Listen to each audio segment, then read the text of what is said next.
Em seus lares também se encontra o programa Quarta Dimensão, por gentileza da TV Vila Velha. A TV que a nossa gente vê. Dona Lúcia Carbelo se escandalizou quando o pregador citou a Bíblia como escola para tornar o homem perfeito. São palavras de Paulo, completou o pregador. Toda a Escritura é inspirada por Deus e útil para ensinar, para fazer o homem perfeito e habilitado para boas obras.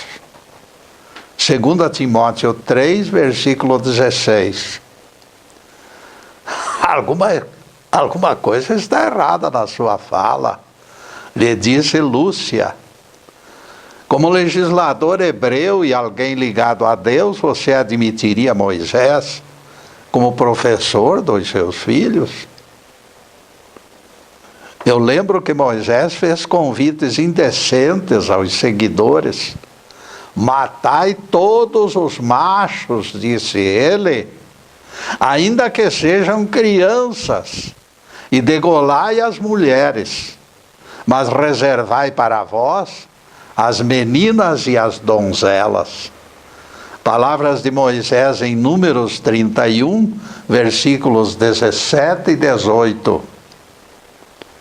Será que o professor Moisés merece outra coisa neste caso, além de repúdio? Isto é inadmissível. Nós explicamos. A Bíblia tem duas vertentes, humana e divina. Aonde chega o dedo poluído do homem, a coisa fede.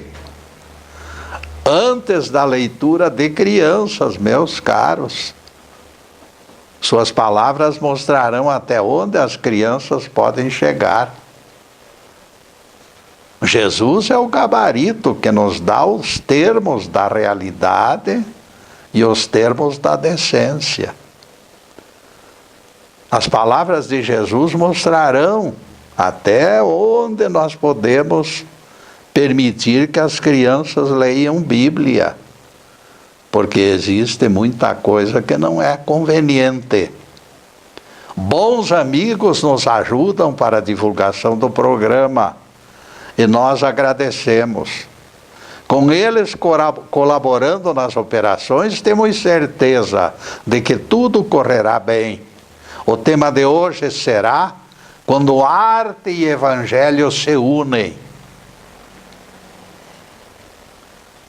Dia 22 de novembro de 1978, na Casa Branca, o presidente Carter aplaudiu peça teatral completamente fora de todos os padrões. Alexander McCoven realizou temporada nos Estados Unidos com a peça O Evangelho segundo São Marcos. Esse trabalho de teatro correu o mundo, com centenas de apresentações, colhendo aplausos durante todo o tempo. Autor e também apresentador forneceu suas impressões. A alegria do Evangelho segundo Marcos ultrapassa a crucificação e o Cristo ressuscitado, vai além. E ele diz: ide por todo o mundo, proclamai o Evangelho a todas as criaturas. E no último versículo se ressalta que a pregação seria acompanhada de sinais. É o Deus dos céus trabalhando em estreita cooperação com os seres da terra, explica o ator. Eu estava decidido a ser o diretor da minha própria pessoa, não só pela interpretação, mas também pela encenação.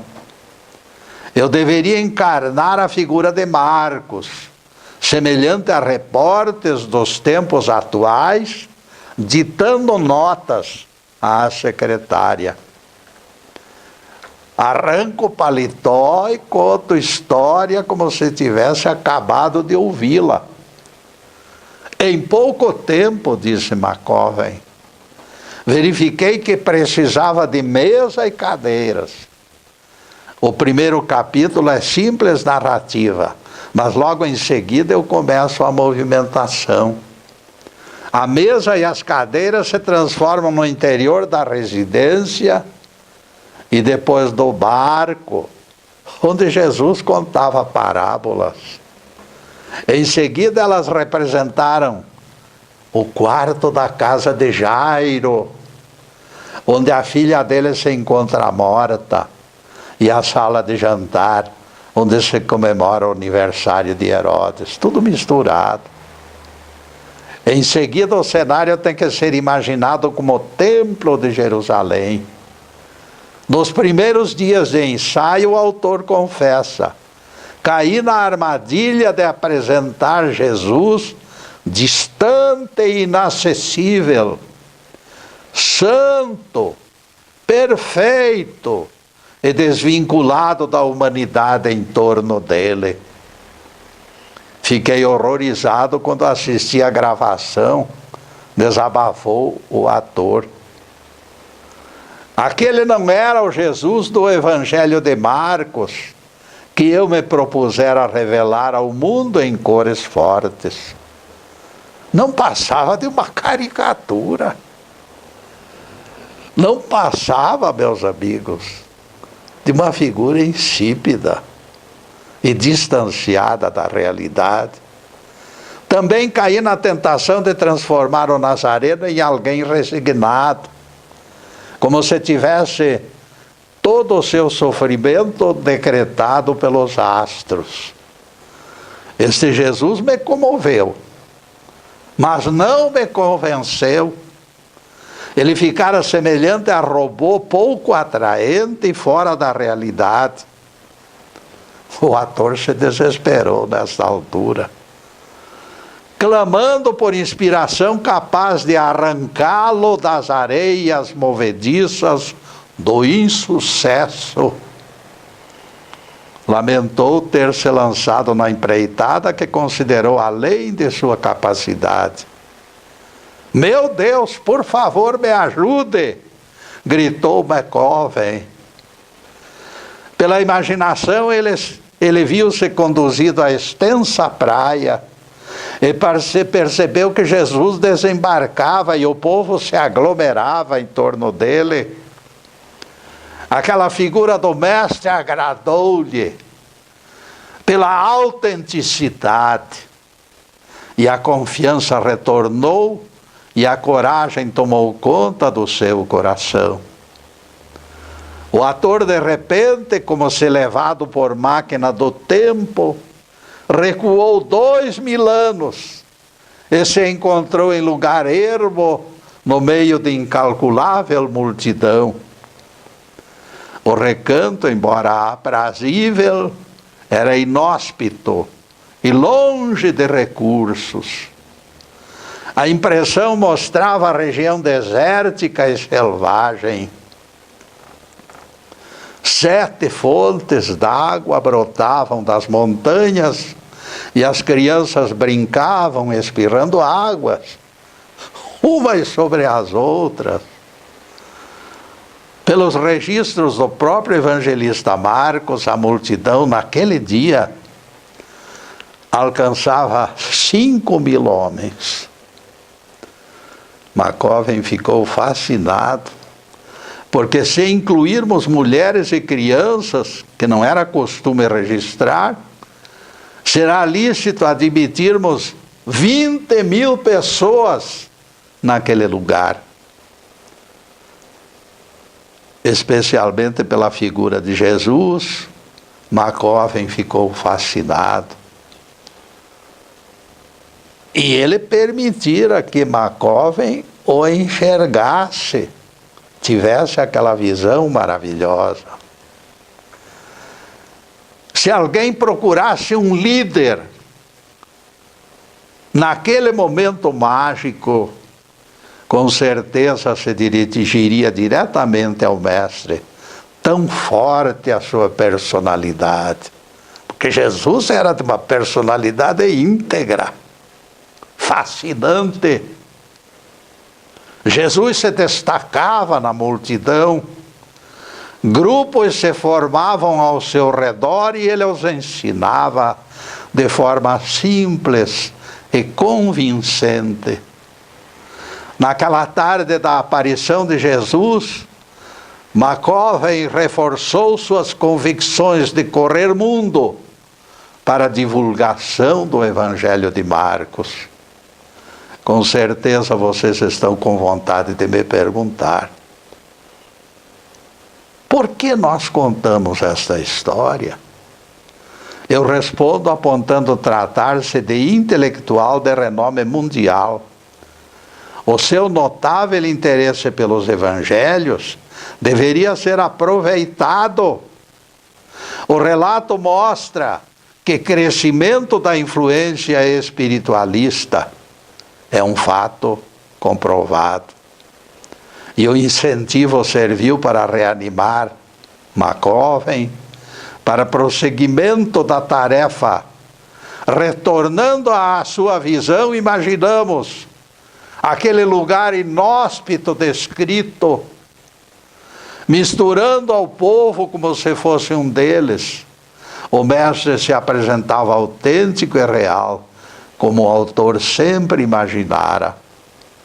Principalmente os olhos de Jesus configuravam aquela esperada compaixão. Durante todas as horas daquele dia, Jesus espalhou palavras de ânimo e coragem, cada vez para grupos diferentes. A multidão disputava cantinhos para ouvir e aprender mais de perto as lições eternas do nosso Rabi. O sol já estava perto de se esconder por detrás do monte, quando os discípulos rodearam o Nazareno e lhe disseram: é deserto este lugar e logo vai entardecer. Despede, pois, as multidões, Senhor, para que possam comprar o que comer, pelas aldeias e pelos campos. Jesus então lhes disse, num impacto incrível: vós mesmos podeis alimentá-los. Continuaremos falando nisso, caríssimo,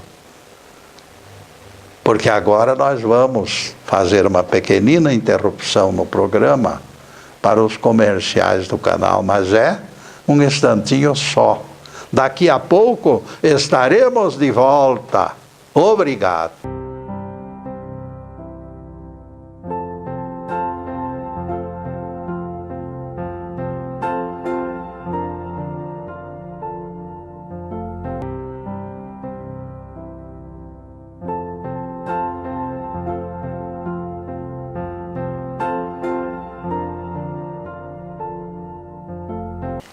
Já estamos no segundo bloco do programa Quarta Dimensão. Por gentileza de bons amigos, nosso site está na telinha. E nós convidamos vocês para visitá-lo.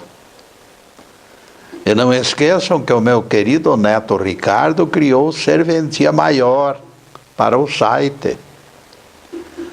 Getúlio no YouTube 1 e Getúlio no YouTube 2, arquivos constantes do nosso site, disponibilizam palestras para fácil acesso. Elas foram linkadas ao site. Getúlio no YouTube, tanto 1 quanto 2, permite acesso por simples clique. É só escolher pelo título das palestras. Nosso amigo Zube é provedor de palestras no YouTube. Obrigado, Zube.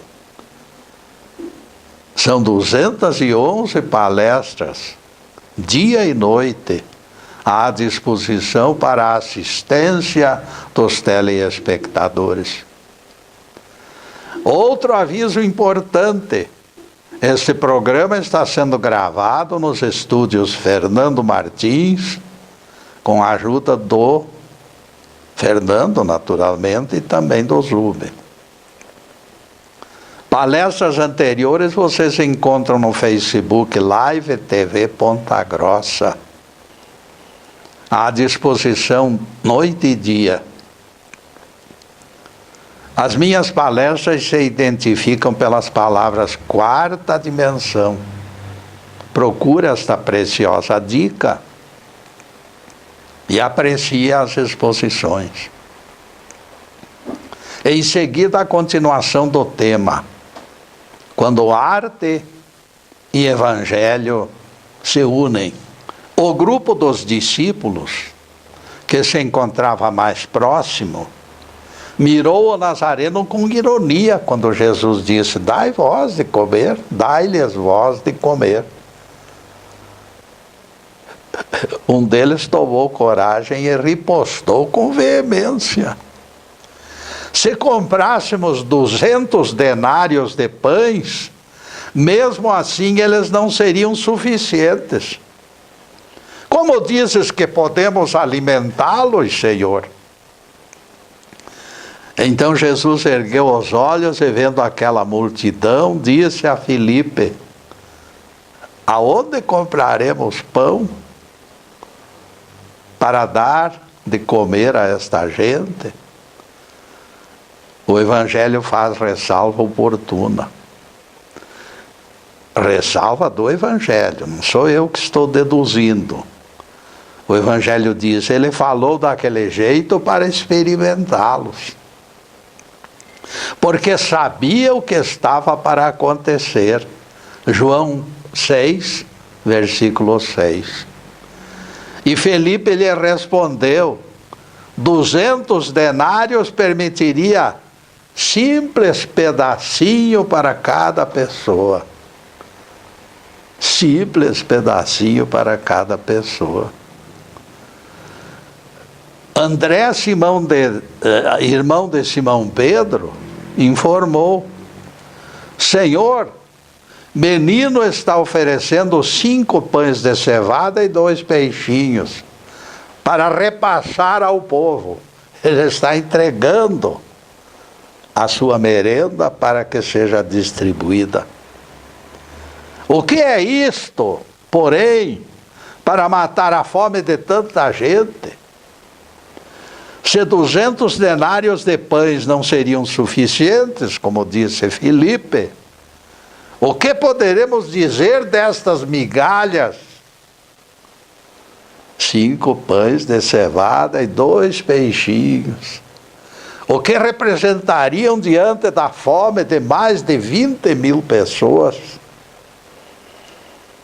Eu peço a atenção de vocês para detalhe que se repete no episódio. Observem que o mestre disse aos apóstolos: vós mesmos podeis alimentá-los. Se Jesus considera possível, ninguém duvide. Por que não duvidar é a nossa pergunta. Percebam que logo em seguida nosso rabi se dirige a Filipe: onde compraremos pães? João 6, versículo 5. A frase inclui ele e o mestre, mais Filipe buscando solução. Vejam que o Nazareno, neste momento, estabeleceu parceria com Filipe. Primeiro todos eles foram convocados: vós mesmos podeis alimentá-los. A frase representou o empenho de Jesus pelo intercâmbio do grupo. Depois ele falou a Filipe de forma particular: onde compraremos pães para lhes dar de comer? João 6, versículo 5. Tanto na primeira tentativa quanto na segunda, percebe-se que o Nazareno estava procurando interagir. Não existe maneira melhor de aprender do que reunir esforços e partilhar maneiras de agir. Embora Jesus não necessitasse acólitos, O ensino exigia método. Ele desceu à terra para nos instruir ao nível de consciência. Entendemos melhor quando repetimos aquilo que nos foi ensinado pelos mais variados prismas. O saber divorciado da prática cedo abandonará a nossa memória. Gravamos melhor quando a teoria se consolida na prática. Munidos de prática, jamais esqueceremos detalhes de uma operação. Exatamente isto Jesus transmitiu aos discípulos. Corrente homogênea deveria se formar para trazer o alimento do astral. Jesus mesmo não dissera que a fé remove montanhas? Palavras do próprio Mestre. Infelizmente, os próprios discípulos teimavam descrentes de que o Rabi Galileu alimentasse o povo. 200 denários de pães não chegariam. Repete Filipe.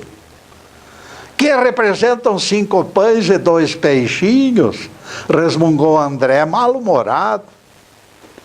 Este lugar é deserto e a hora já é avançada. Admitem todos eles numa confissão coletiva de capitulação. Estavam no mato sem cachorro e não havia solução possível. Esta era a conclusão que o grupo chegou. Graças a Deus, porém, havia uma única exceção, no aglomerado descrente e desesperançado. Quantos pães estarão disponíveis? Perguntou o Nazareno, mantendo-se paciente diante daquele insuportável ceticismo. Os apóstolos se entreolharam indecisos e silenciosos, pois não acreditavam que ainda restasse algo para fazer. Silêncio prolongado desfez a paciência de Jesus. Quem é que aguenta aquilo? Quando o mestre disse, ide verificar, para quebrar o silêncio, tenho certeza que ele não usou sua voz habitual.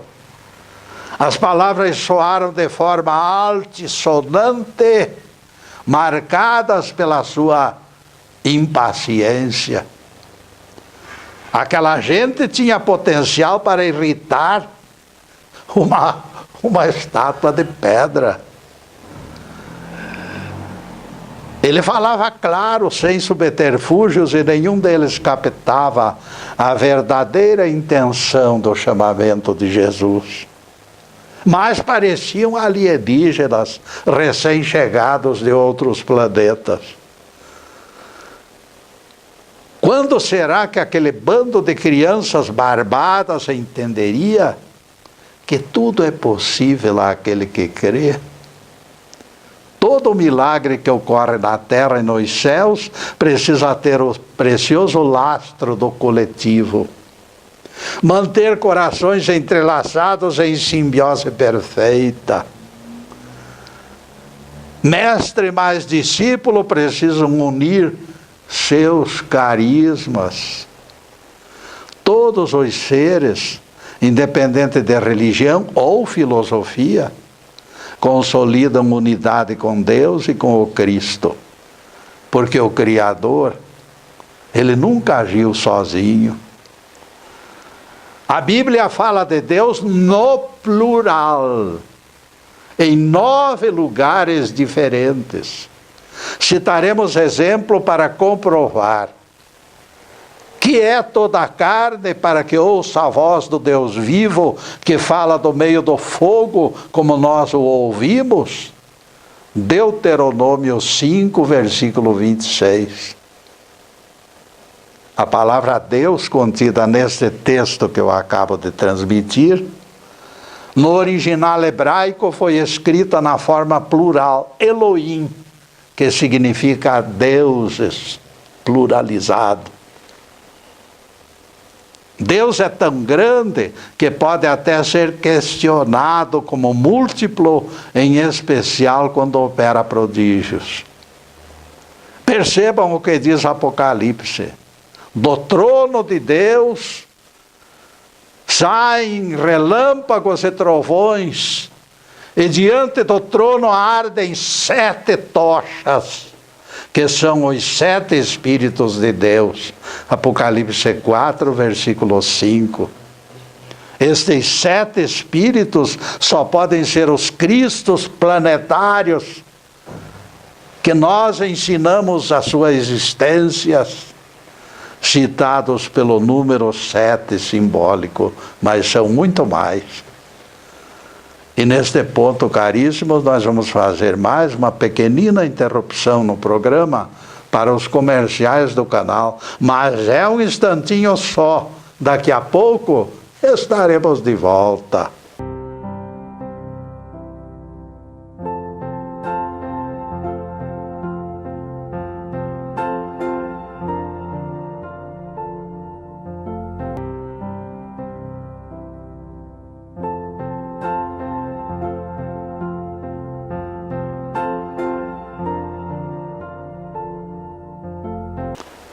E já voltamos com o terceiro bloco do programa Quarta Dimensão.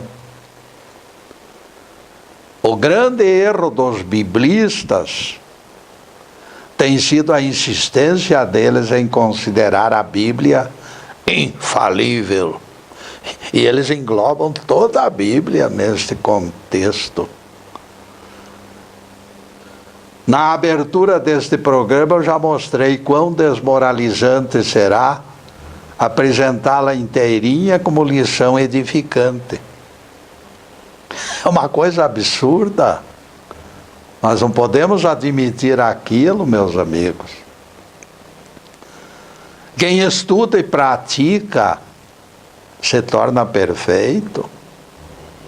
Exclama o fanático Zé das Couves, depois de ter lido o convite indecente de Moisés. Ele não se convenceu que é um absurdo, uma coisa fora da realidade. Eu não entendo a cabeça de tais figurinhas. Ou tiveram lavagem cerebral ou são curtos de inteligência, porque Moisés fala com clareza. Matai todos os machos, ainda que sejam crianças. E degolai as mulheres, mas conservai para vós as meninas e as donzelas.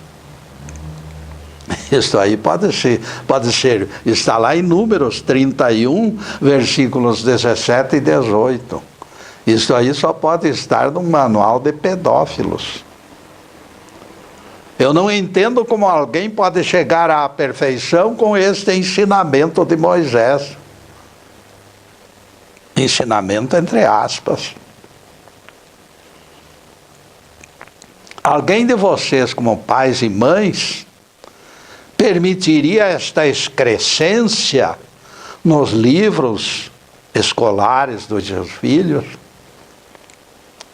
De minha parte, eu só consegui explicar este e outros trechos igualmente indevidos quando admiti parte da Bíblia com participação humana.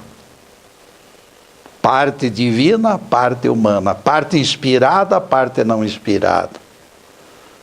E isso esclarece trechos edificantes e outros nem tanto. E depois desse pinguinho de doutrina, continuaremos focalizando o tema. Quando arte e evangelho se unem. Deus ocupado em criar será sempre múltiplo.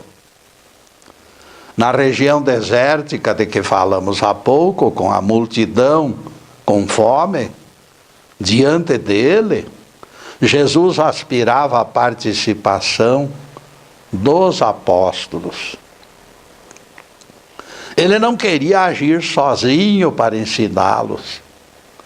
Eles deveriam ser elos da corrente que arrancaria da atmosfera os elementos de multiplicação do alimento. Vejam que Jesus perguntou: quantos pães estão disponíveis? Isso tem um significado, amigos. Os beneficiários de dádivas divinas precisam ter seu próprio lastro, para que o poder com justiça o favoreça. Escutem o que Jesus disse certa ocasião na praia de Genezaré: ao que tem, ainda mais lhe será acrescentado, e ao que não tem, até aquilo que julga ter, lhe será tirado. Lucas 8, versículo 18. Essas palavras de Jesus têm sido interpretadas com o pé atrás. E os protestos e queixas logo aparecem. Será impiedade do mestre com os miseráveis que nada possuem? Até o pequeno rastilho que eles tenham de alguma coisa lhe é tirado. Serão eles castigados pela condição de pobreza em que vivem? Isto seria crueldade. Serão arrancadas até as migalhas que eles mendigaram pelas ruas e pelas praças. Tal atitude prepotente não representará o máximo em termos de crueldade, meus caros. Analisem. Como resposta, nós apontamos única passagem do Evangelho. Todos conhecem a gloriosa viúva pobre que se aproximou do cofre do templo e depositou discretamente 2 moedinhas, quase de nenhum valor. Jesus presenciou o depósito discreto daquela mulher e ofereceu testemunho de Jesus, imaginem só. Esta viúva pobre deu mais que todos os outros, porque eles ofertaram sobras, e ela entregou tudo quanto possuía, o próprio sustento da sua alma. Marcos 12, versículo 44. Ela entregara tudo quanto possuía e se encontrava zerada. Portanto, ela está enquadrada. Aquele que nada tem não recebe mais, e ainda o que tem lhe será tirado. Vocês acham certo que ela, por ter ficado sem tostão depois da oferta, perca também as migalhas da indigência, meus caros? Convenhamos que tal coisa se nos afigura paradoxal.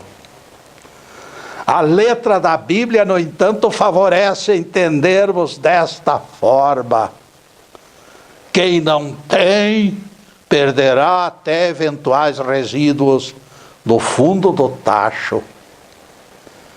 Embora desprovida de recursos materiais, aos olhos de Jesus ela detinha valores extraordinários. Sua liberalidade era a sua riqueza, que os ladrões jamais roubariam, e nem a ferrugem poderia consumi-las. O mestre, cujas palavras sempre foram nosso gabarito de intérprete, devolve ao texto o verdadeiro sentido. É imperioso socorrer os necessitados, lembrando palavras do Senhor Jesus. Mais bem-aventurado é dar do que receber. Atos 20, versículo 35, palavras de Paulo, citando determinações feitas pelo próprio Jesus. Mais liberalidade, mais alegrias e mais recompensas espirituais seriam acrescentadas ao embornal da viúva pobre. Apesar da insinuação que aquele que não tem perderá até as migalhas, a viúva pobre ficou fora da maldição. Estes não perderão as últimas migalhas. Gente desse tipo não perderá jamais. Porque se encontram zerados, não. Não. Os que vão perder são aqueles que secaram suas vidas pela ausência da busca da graça.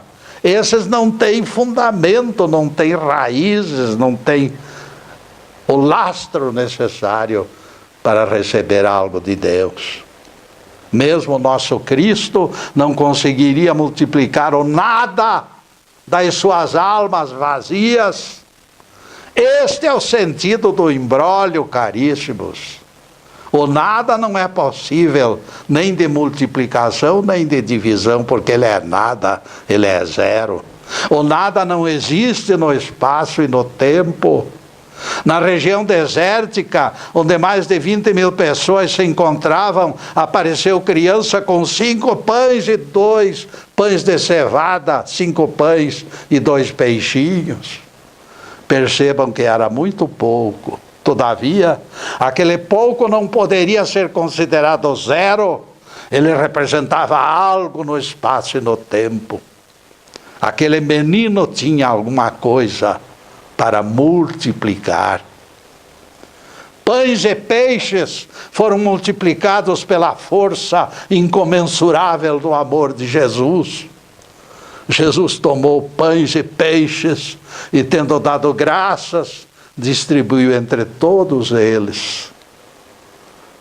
E foi distribuindo e distribuindo e distribuindo, e os seus braços ficaram cansados de tanto distribuir pães e peixes. E os discípulos, todos eles, trabalharam naquela tarde, entregando pães e peixes para esfomeados filhos de Deus. E se fartaram todos do adocicado pão dos céus. Quando todos se encontravam satisfeitos, Jesus ordenou aos discípulos: recolhei as sobras, para que nada se perca. 12 cestos, meus amigos, foram recolhidos depois que a multidão foi saciada. Aqui surge dúvida.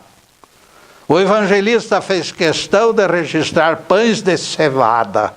Ele poderia dizer somente a palavra pães, mas ele acrescentou cevada. Por quê? Por que a qualificação do alimento? Será necessário registrar o tipo do pão? Em resposta ao questionamento, minha resposta é sim. Tudo no Evangelho tem sua razão de ser. A edificação dos nossos espíritos se encontra no vértice do ângulo sagrado. Eu posso explicar.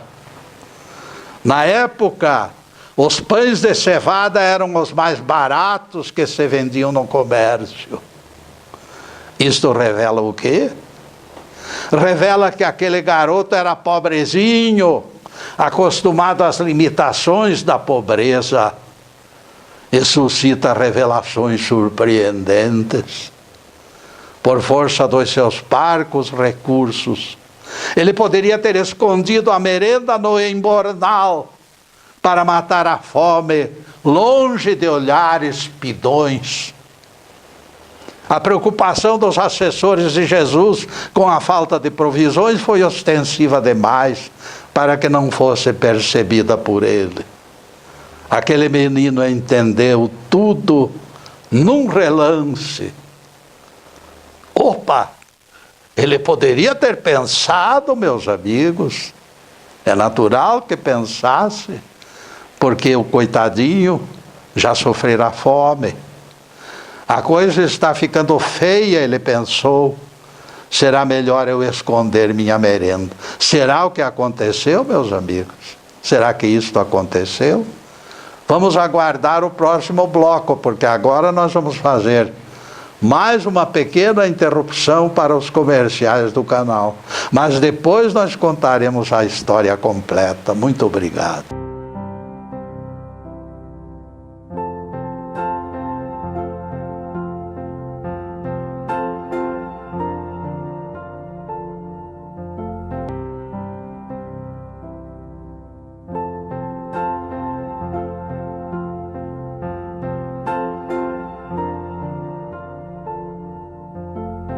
E chegamos ao último bloco do programa, Quarta Dimensão. E anotem na agenda. Toda sexta-feira é nosso dia de encontro na TV Vila Velha. A partir das 15h30 da sexta-feira, páginas da Bíblia e do Evangelho estarão sendo explicadas aqui, ao vivo e a cores. Para a próxima semana já estamos cogitando outro tema, igualmente instrutivo. Em seguida, os últimos questionamentos sobre o assunto em estudo, quando arte e evangelho se unem. O evangelho, meus amigos, quando apresenta o menino doador dos pães e peixes, não está falando de alguém egoísta e possessivo.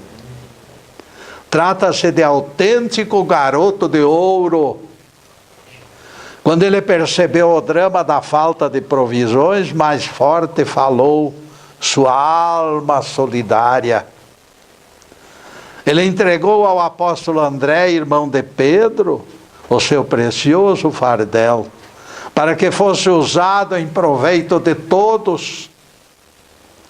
Aquele menino que carregava a merenda tornou-se elo da corrente maravilhosa que terminou em apoteose festiva. Foi algo entregue por aquele garoto que Jesus multiplicou. Isso lhe ficou creditado pelos séculos dos séculos. Aqueles pães e peixes configuraram sementeira que o Criador multiplica na terra para regalo dos viventes. Cada bem-aventurado que comeu os pães do milagre se alimentaram com porção infinitesimal daqueles 5 pãezinhos e 2 peixes. Fica patente algo maravilhoso. Aquele menino interagiu com Jesus na realização do prodígio. Ninguém conseguirá multiplicar o número 0. E ele tinha um número alto no coração. Dizia o sábio Arquimedes da velha Grécia: dai-me um ponto de apoio fora da terra, e eu serei capaz de remover a terra. Arquimedes falava da força miraculosa da alavanca, e nós apontamos o potencial interno do ser humano. Pela alavanca, a força dos músculos se multiplica. Pelo fraterno intercâmbio, o pão nasce do próprio pão. Tanto o nosso Deus quanto o nosso Cristo deseja parceria conosco, conforme estamos esclarecendo em nosso tema. E aqui encontramos a resposta para a tipificação cevada mencionada pelo evangelista. Cresce o mérito daquele garoto pobre que só tivera recursos para comprar o pão mais barato de todos. E essa circunstância transforma o fato em lição, e esta lição se transforma em exemplo. Se aquele menino pobre tinha algo disponível para colocar no monte do socorro, como nós vamos oferecer uma imagem de João sem braços? Só tem tronco, não tem braços, o João? Como pode? E aqui encontramos resposta para isso, meus amigos. E essa circunstância transforma o fato em lição maravilhosa. Ninguém fuja da responsabilidade de habitar um planeta de provas, porque nós estamos aqui aprendendo como aprendizes, e estamos nos batendo como aprendizes, lutando e sofrendo. Deus sabe que todos têm condições de concorrer para aperfeiçoamento do recanto onde mora. Deus aguarda os nossos 5 pães e 2 peixinhos para realizar o banquete da multiplicação no meio em que nós vivemos. Milagres sempre foram parcerias entre o céu e a terra, naquela cidade do Nordeste brasileiro, meus amigos. A chuva descia tipo flagelo, sem tréguas, imitando o dilúvio dos tempos de Noé. A casa de Judite Serafim de Almeida foi arrastada pelo vento e pelas águas. A pobre mulher terminou na cumieira, agarrada na antena da televisão, meio corpo submerso, apenas meio corpo. Patrulheiros da Defesa Civil, assoberbados por imenso trabalho, convidaram Judite para que embarcasse no veículo. Não se preocupem comigo, disse ela, eu estou segura, Deus vai me salvar. Dali a pouco, pelo mesmo lugar, passou a lancha dos bombeiros e também parou para recolher aquela flagelada. Toquem para frente, ordenou Judite, segura de si. Tenho certeza que Deus vai me salvar. Ela se manifestava com tamanha segurança que os socorristas com pressa prosseguiram na busca de outras vítimas. Aquela mulher não precisava deles. Ninguém se deteve para avaliar a sua real situação, pois ela exibia controle absoluto pela falta com que os dispensara. Ela não precisava deles. Meia hora depois, o helicóptero se aproximou, fazendo-lhe sinais de abordagem. Eu estou bem, gritou a mulher, meu socorro está chegando. O grupo do helicóptero se afastou rápido, respeitando a zona de outra equipe que a mulher dissera estar chegando o socorro. Saibam todos, meus amigos, que Dona Judite Serafim de Almeida acabou morrendo afogada 2 horas depois. Quando seu espírito acordou na mansão dos desencarnados, ela fez tremendo escarcéu. Eu sempre fui devota e cumpridora dos meus compromissos. Não posso entender que Deus tenha me abandonado. É inadmissível que mulher piedosa e cristã termine vítima de uma simples enchente. O espírito do profeta Jeremias, por sorte, se encontrava ali por perto.